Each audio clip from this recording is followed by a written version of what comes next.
It's 5 minutes with me.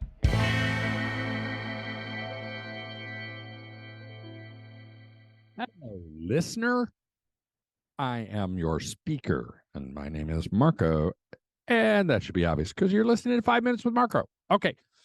My favorite stage musical is Cats. That's a lie, actually. And a glimpse into my strange sense of humor. Sorry if I've offended you. Sorry, not sorry, sort of. My favorite stage musical is actually Les Miserables. And to be honest, I prefer the film versions because I can focus on the storyline, not being distracted by the theatrics and staging. I was more upbeat about the 2012 version with Russell Crowe and Hugh Jackman and Anne Hathaway than many people I know.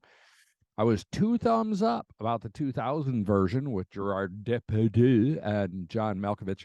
But my favorite version of the story by far is the 1998 non-musical version starring Liam Neeson, Jeffrey Rush, Uma Thurman, and a very young Claire Danes. Please, you gotta watch this one.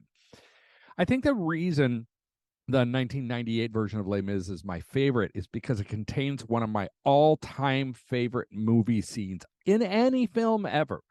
It's a scene in all versions of Les Mis, but none capture it quite like the 1998 film version. You can click forward 15 seconds if you're a Les Mis groupie, but to make sure everyone is on the same page, Les Miserables is a story written as a book by Victor Hugo in 1862 and widely considered one of the best novels of the 19th century. It's the story of Jean Valjean, a peasant who steals a loaf of bread for his starving sister's child and then spends 19 years in prison for the crime.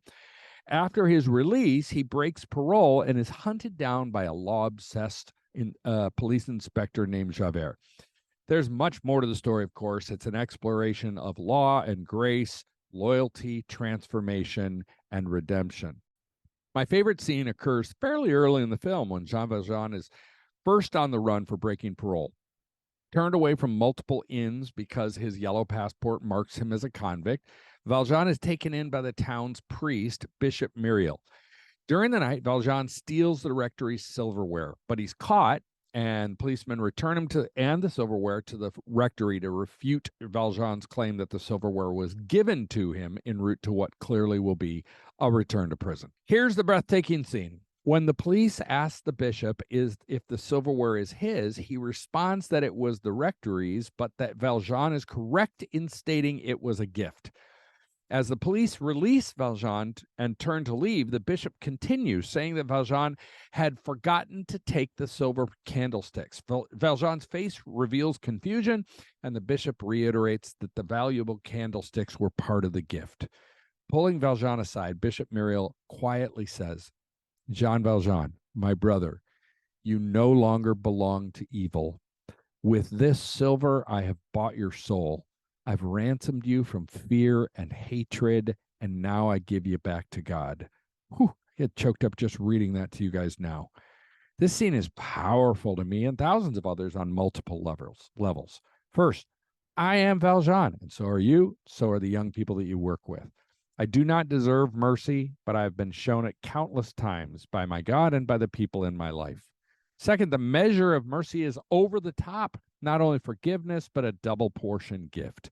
This is a clear picture of Jesus, particularly through the lens of the bishop's final comment. And then, as a follower of Jesus, I'm called to live like this, to be a dispenser of this style of mercy, which I find simultaneously life-giving and completely counter to my instincts. And the scene is a powerful picture of hope's arrival. Valjean heads into the rectory courtyard held by the policemen completely without hope, full of fear and completely demoralized, days out of exile and about to be returned. He leaves with a kernel of possibility starting to crack open in his heart.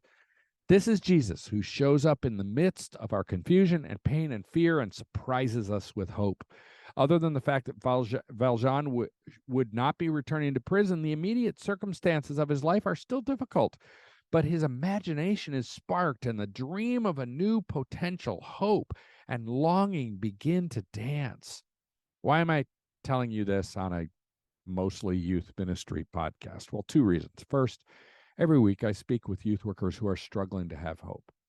Even though we're at least mostly past the struggle of ministry during the pandemic, our new reality is so often a struggle. Where did the regular attenders go? And why can't I seem to get them to return? And young people are wrestling with so many issues that feel beyond my training or experience to address. Youth workers need hope. You need hope, and not simply optimism. You and I need the sort of hope that gets initiated in pain and struggle and comes with the presence of Jesus. Secondly, young people need hope.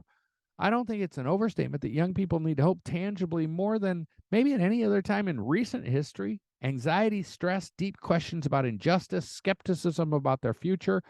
Of course, we need a multi pronged approach to help teenagers with these issues. I'm not suggesting a simplistic let go and let God approach, but ultimately, young people need the hope that shows up like mercy in the midst of their struggle.